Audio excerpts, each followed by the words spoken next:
All right. I want to give all praises, glory, and honor to Yahweh, Baal Shem, Yahweh Shai, Baal Shem, Rakakodash. Double honors to the apostles and the elders, the great millstone. And salutations to all the brethren out there that's teaching this word in truth and in sincerity. Sincere shalom to you, Akim and Akwatis out there listening and learning. This is Brother Quad from the DC camp. Come back at you with another lesson, and I'm entitled it "Correct Me in Measure." All right. Um, I got a few scriptures that you know that's gonna hammer down a point. So this is Jeremiah 10 and verse 23. It says, "O Yahweh, I know that the way of man is not in himself. It is not in man that walketh to direct his steps. O Yahweh, correct me, but with judgment, not in thine anger, lest thou bring me to nothing." All right. So when we asking for correction, you know, it's correct him in judgment, but not in his anger. Lest he bring us to nothing. All right. So let me get that word correct.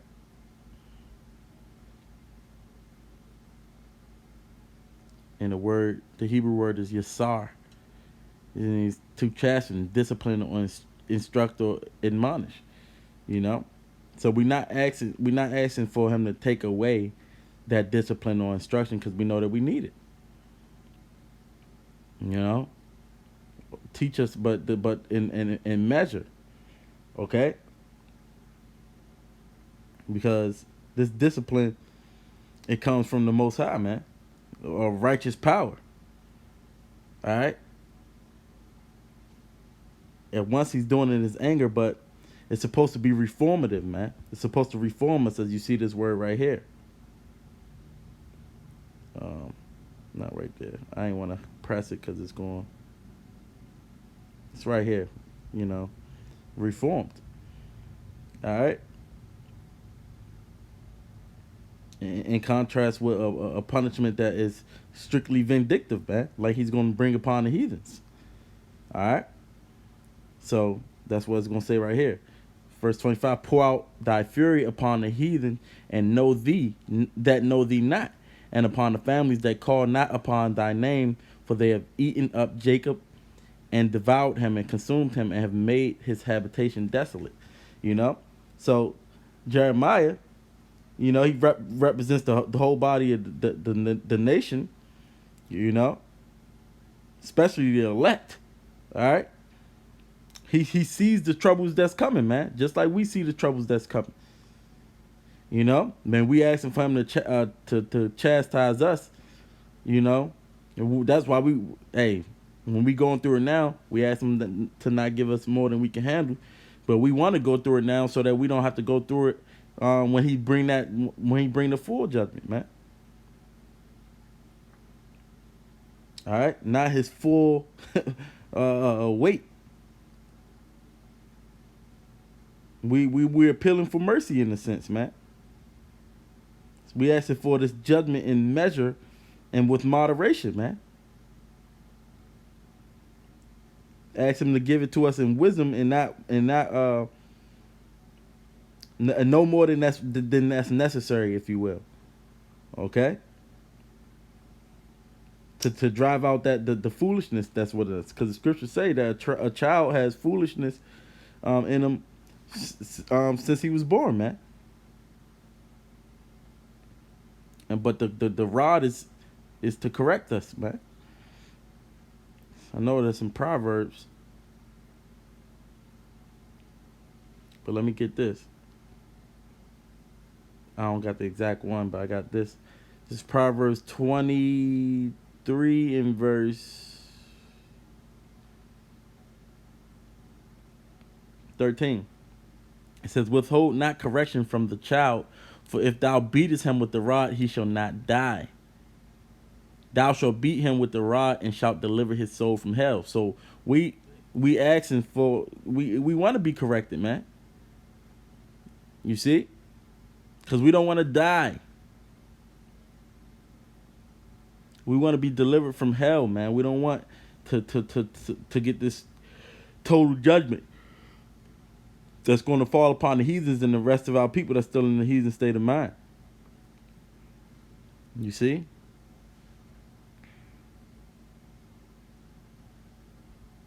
This is Psalms 119 and verse 75.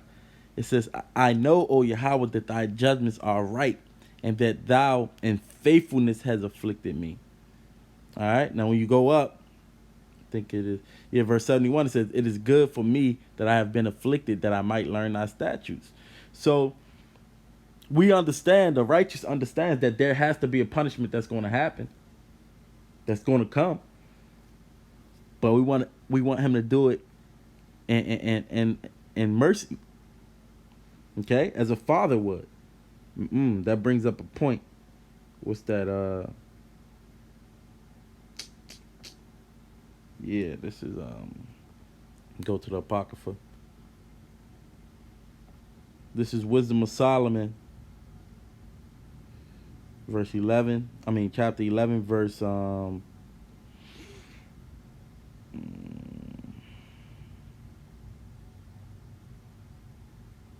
I'll start from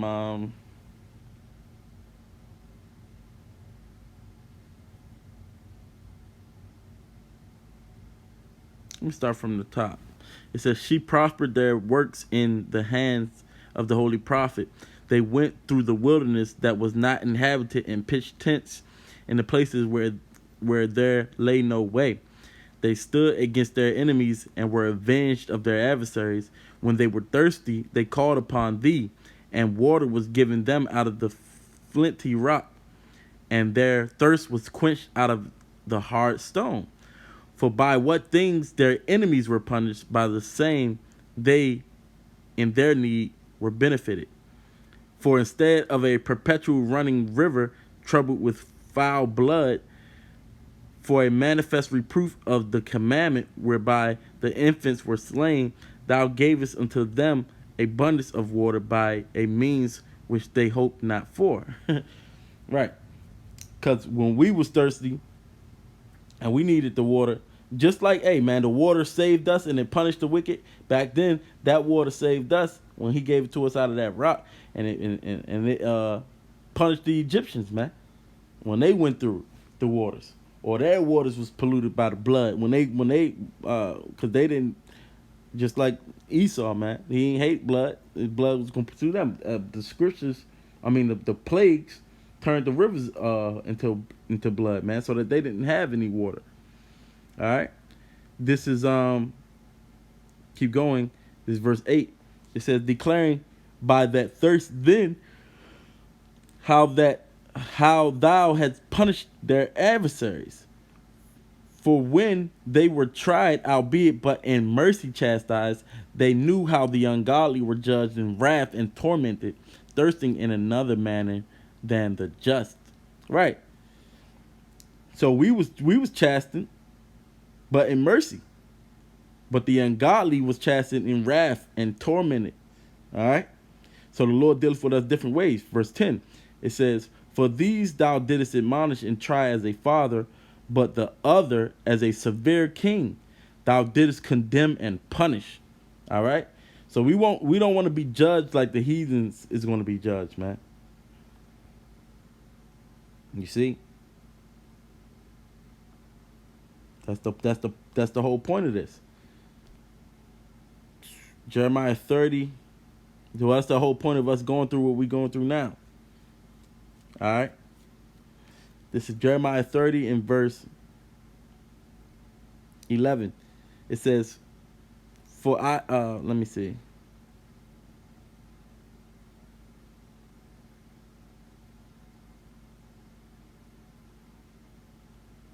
Yeah. This is Jeremiah 30 verse 11. It says, for I am with thee, saith Yahweh, to save thee.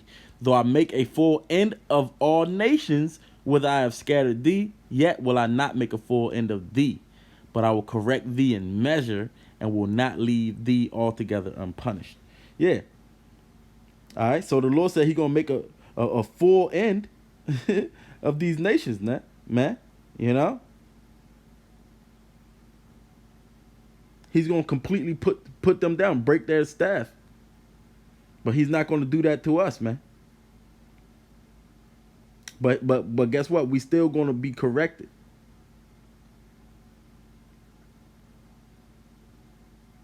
And I don't know where that one scripture was at. Uh, anyways, you know. See, in our enemies, he's gonna punish them in his fury, man. So why Amos 9:8 says his eyes is upon the sinful kingdom. He gonna destroy it off the face of the earth, but saving that he will not utterly destroy the house of Jacob. So he's not gonna. A lot of our people is gonna be destroyed, but he's not gonna utterly destroy us, man. He's still not gonna let us go altogether unpunished, man. See, because he has to punish us to correct us because his eyes, I mean, the Most High is of pure eyes that he can, that he can, but behold iniquity. They can't behold iniquity, man. So the chastening for us is to correct us and make us pure, man, to purify us. But for them, it's just gonna be total destruction, man.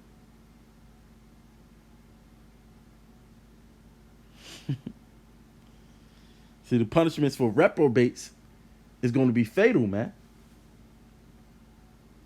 But ours is temporary. It's just corrective.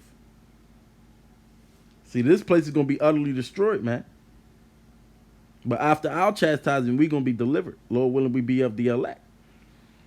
And that's because of the mindset that we have. See, the 2/3 is still going to be destroyed, man. But even them, they're going to come back.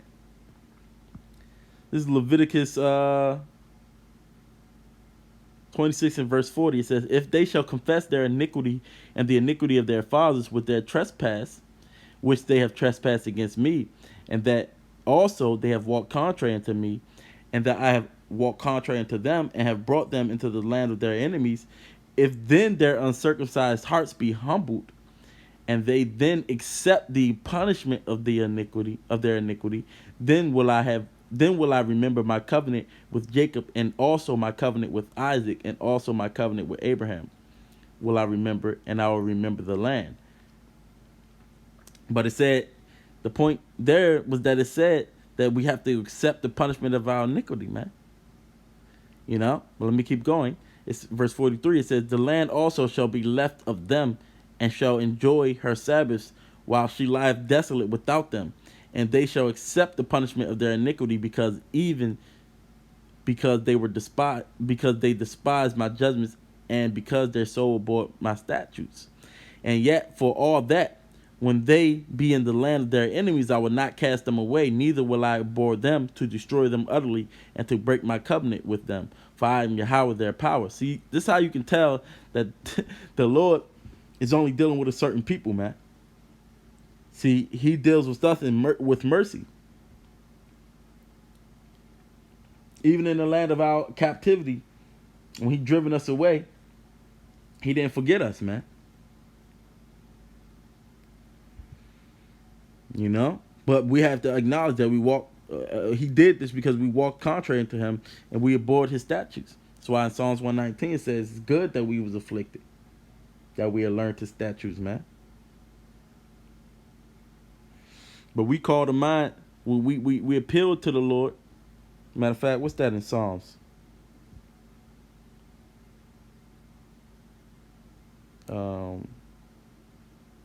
Forget how it went. Let me just get this since I was going to get it anyway. It's Deuteronomy 4 and verse 31. It says, for Yahweh, thy power is a merciful power. He will not forsake thee, neither destroy thee, nor forget the covenant of thy fathers, which he swore unto them. So we plead to the Lord to remember his covenant, man. Okay?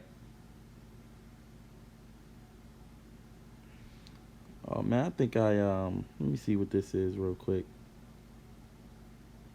I think I messed something up. Jeremiah. Unless it's the same. I forget exactly.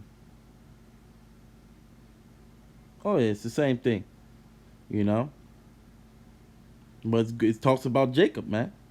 Jeremiah 46 and 28. Fear thou not, O Jacob, my servant, saith Yahweh, for I am with thee.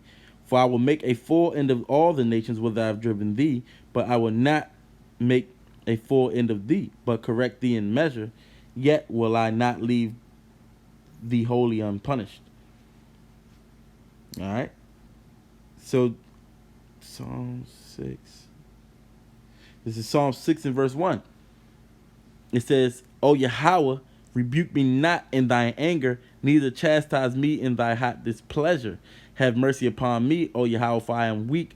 O Yahweh, heal me, for my bones are vexed. So, hey, even David, he asked for the Lord to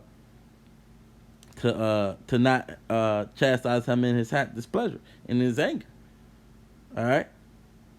Even though David wasn't perfect in what he did, he was perfect in his spirit, man. This is another scripture. Yeah, next chapter. This is Psalm 7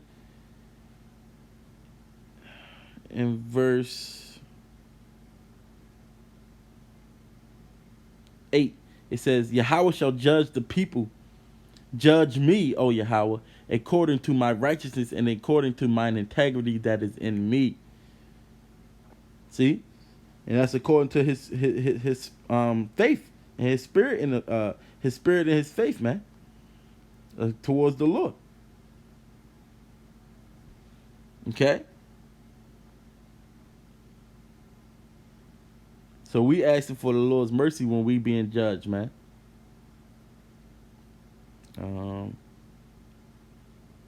This is what I wanted. Yeah.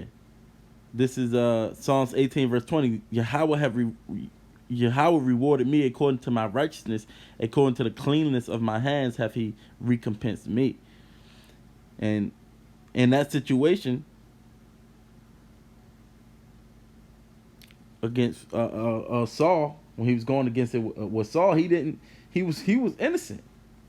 David dealt with Saul rightly. So when these heathens come against us, we didn't do anything to them, man. We was innocent, man.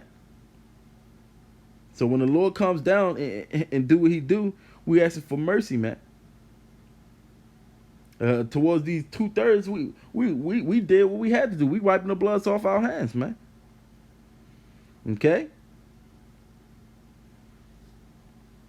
I'll get a few more clothes because gotta get ready. It's Habakkuk 3 in verse 1. It says, while I read verse 2, it says, O Yahweh, I have heard thy speech and was afraid. O Yahweh, revive thy work in the midst of the years. In the midst of the years, make known. In wrath, remember mercy. So the Lord gonna bring his wrath, man. We just asking when he do to remember mercy. Okay?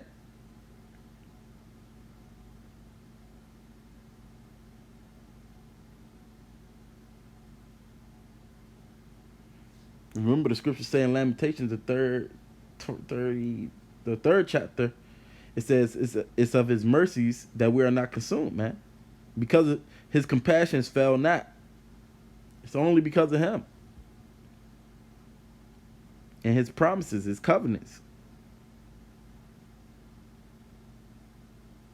You know, and also in that chapter it says, though he causes grief, but yet he's gonna have a compassion towards us according to his multitudes of his mercies, man. All right. Let me get this in Proverbs. 15 in verse 10. It says, correction is grievous unto him that forsaketh the way, and he that hateth reproof shall die. See, we not asking to take away the correction. All right? Because we still going in the way. We know that we still need it. See, it says it's grievous unto him that forsaketh the way. But see, him that hateth reproof shall die. So we don't hate the reproof. You know, we just want to be able to bear it. So we ask the Lord to give it to us in measure so that we can bear it, man.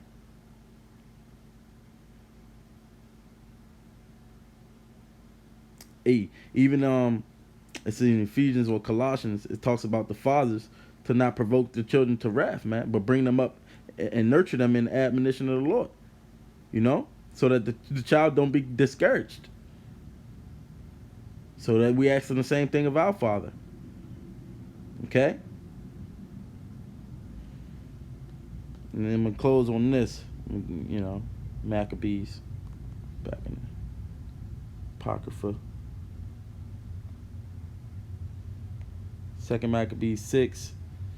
And I'll start from verse 12. It says, "Now I beseech those that read this book that they be not discouraged for these calamities, but that they judge those punishments not to be for destruction, but for a chastening of our nation.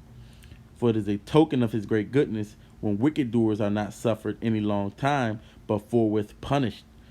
For not as with other nations, whom the Lord patiently forbeareth to punish, till they become to the fullness of their sins, so dealeth he with us, lest that being come to the height of sin afterwards, he should take vengeance on us. And therefore he never withdraweth his mercy from us, and though he punish with adversity, yet doth he never forsake his people." So the Lord punishing us in measure, okay, dealing with us, you know, as our sins come. We don't get it in full, like he gonna do with the whole nation. See, they gonna get the full measure of the sins, you know, of the judgment. They got the full height of their sins. Like when the scriptures say, "Fill ye up the measure of your fathers," okay, to the wicked of our people. That's not what's happening with us, man. He dealing with us in measure so that we can bear it. All right, and that's what we supposed to ask him, because we're not perfect in the flesh, you know, but we still we asking for the correction. We still in the way. We still in the path, man. Walking this walk of faith. Okay. But the 2/3, see, they not looking for that correction. They just want to be completely absolved, and then they're not going to be able to bear the full punishment, man. Okay. Hey, so with that, Lord willing, that was an edifying lesson. Just wanted to do a quick lesson in that, correct us in measure. You know, we're not asking to take away the you know, you gotta arm yourself with the mind of Yahushua. We gotta go through the bear our cross and go through that suffering, you know, so that it can purify us. And we're not asking to completely be absolved, but we just asking to bear it, man. So with that, Lord willing, it was edifying. Until the next lesson, I want to give all praise, glory, and honor to Yahweh Ba'Shem, Yahushua Ba'Shem HaKadosh. I want to say shalom.